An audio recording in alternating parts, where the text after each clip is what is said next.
Hi friends, first మనం చట్నీ చేసుకుందాం.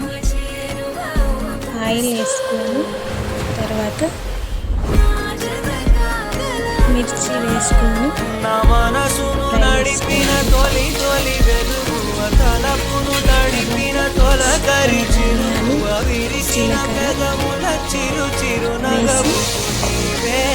Fry చేసుకోవాలి.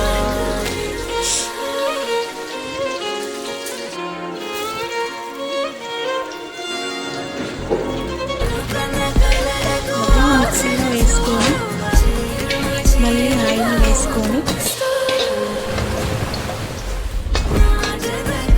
పల్లీలు వేసుకోవాలి, వెల్లిపాయ కూడా వేసుకోవాలి. పల్లీలు వేగిన తర్వాత అవి కూడా మిక్సీలో వేసుకోవాలి.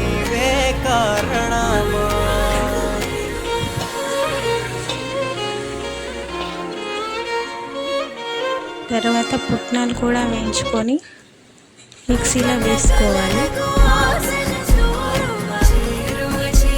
దాన్ని మిక్సీ గ్రైండ్ చేసుకోవాలి.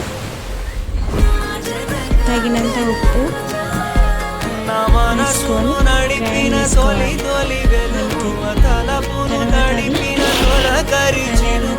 తీసుకొని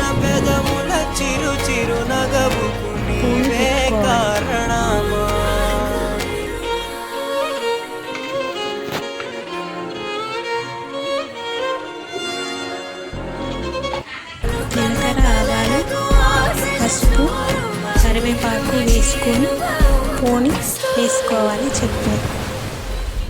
తర్వాత ఇడ్లీ బ్యాటర్, ఇడ్లీ కూడా night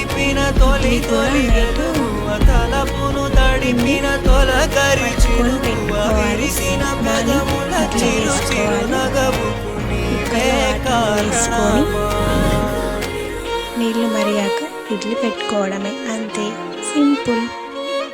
idli and chutney ready.